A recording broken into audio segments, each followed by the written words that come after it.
안녕하십니까? 인생의 복잡한 문제들을 말씀으로 단칼에 해결해주는 김종근 목사의 쾌도 남마입니다.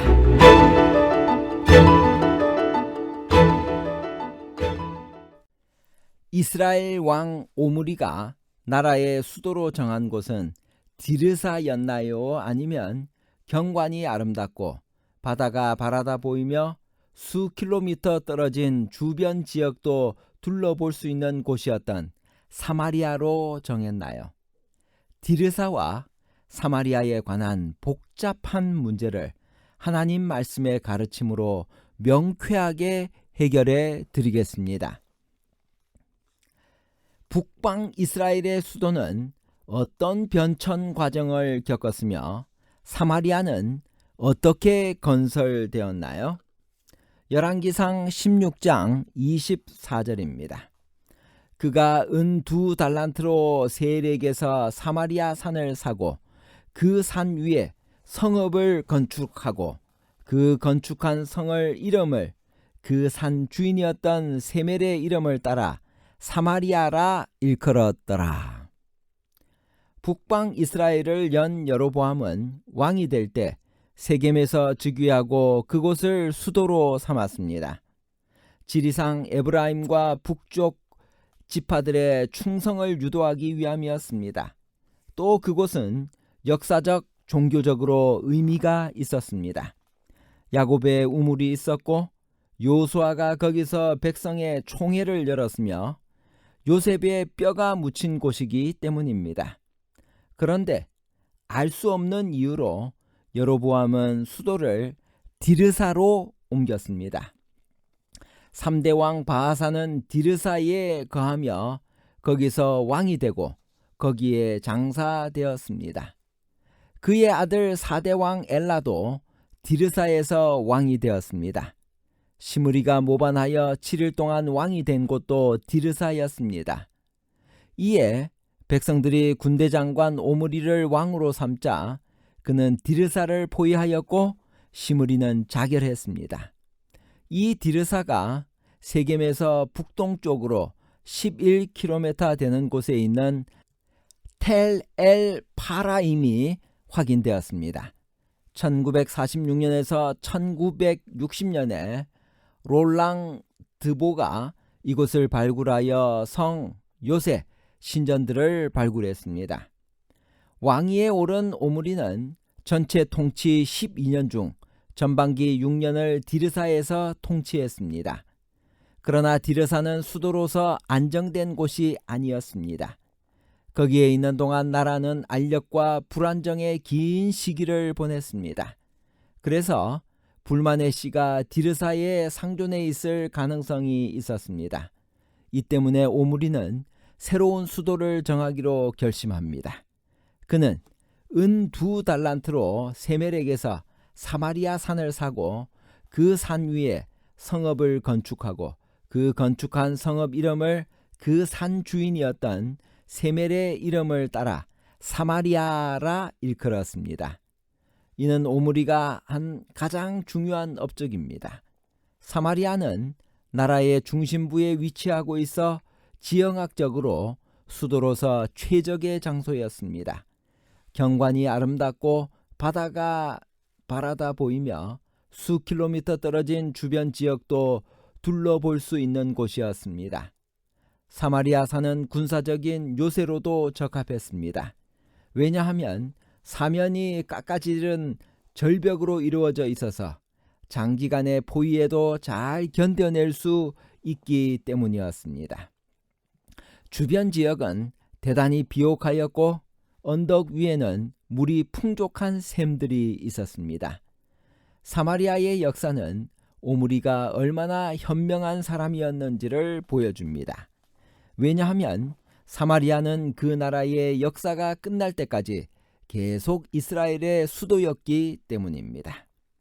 그곳의 현지 지명은 세바스티예인데 이는 헤롯 대왕이 그곳을 재건축하여 세바스테라고 부른 데서 기인했습니다.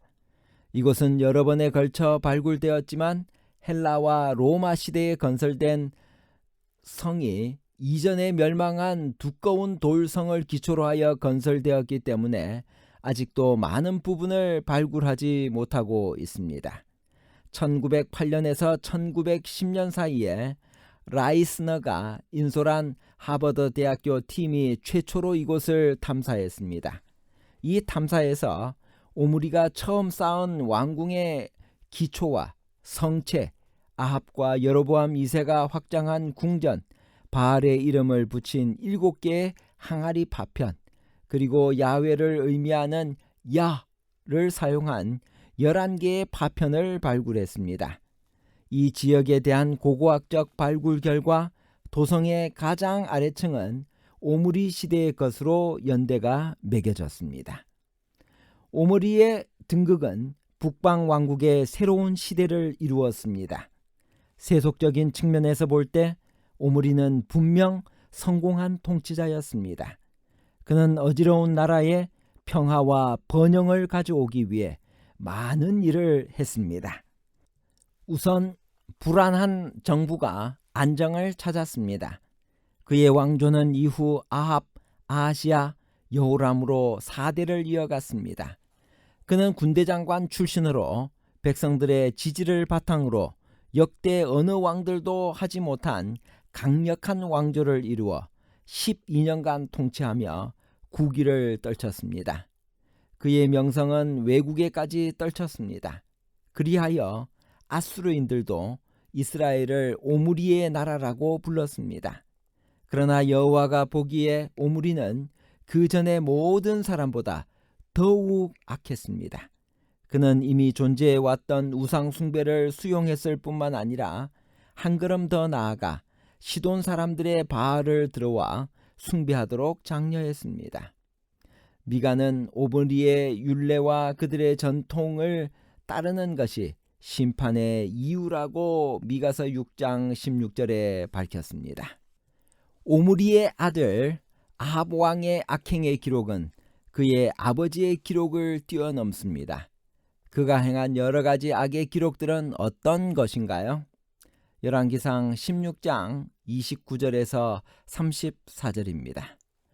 유다의 아사왕 제38년에 오므리의 아들 아합이 이스라엘의 왕이 되니라. 오므리의 아들 아합이 사마리아에서 22년 동안 이스라엘을 다스리니라. 오므리의 아들 아합이 그의 이전의 모든 사람보다 여호와 보시기에 악을 더욱 행하여 느밧의 아들 여로보암의 죄를 따라 행하는 것을 오히려 가볍게 여기며 시돈 사람의 왕 엣바알의 딸 이세벨을 아내로 삼고 가서 바알을 섬겨 예배하고 사마리아에 건축한 바알의 신전 안에 바알을 위하여 제단을 쌓으며 또 아세라상을 만들었으니 그는 이전에 이스라엘의 모든 왕보다 심히 이스라엘 하나님 여호와를 노하시게 하였더라. 그 시대에 베델 사람 히엘이 여리고를 건축하였는데 그가 그 터를 쌓을 때 맏아들 아비람을 잃었고 그 성문을 세울 때 막내 아들 수굽을 잃었으니 여호와께서 눈의 아들 여호수아를 통하여 하신 말씀과 같이 되었더라. 부전자전이라는 말도 있고 그 아버지의 그 아들이라는 속담도 있습니다. 아버지의 악행은 자식들에게 영향을 미치기 마련입니다. 이것이 죄의 법칙입니다. 그러나 그리스도인은 그 고리를 끊을 줄 아는 사람입니다. 그래서 그리스도인은 매력적입니다. 오므리의 아들 아합은 사실 오므리보다도 더 악한 일들을 행했습니다. 결론입니다. 첫 번째, 이스라엘 왕 오므리가 나라의 수도로 정한 곳은 디르사가 아니라 경관이 아름답고 바다가 바라다 보이며 수 킬로미터 떨어진 주변 지역도 둘러볼 수 있는 곳이었던 사마리아로 정했습니다. 둘째, 오므리가 12년 동안 왕위에 있으면서 행한 죄는 다음과 같습니다. 악을 행하되 그 전의 모든 사람보다 더욱 악하게 행하여 여로보암의 모든 길로 행하며 이스라엘로 하여금 죄를 범하게 인도하였으며 헛된 우상 숭배로 하나님을 노하시게 하였고 그의 아들 아합이 악한 왕의 대명사가 되게 만들었습니다. 셋째, 아합 왕의 범죄는 이전의 모든 사람보다 더욱 악을 행했고 이방 여인 이세벨을 아내로 삼았으며 바알 신전을 건축하고 아세라 상을 만들었습니다. 감사합니다.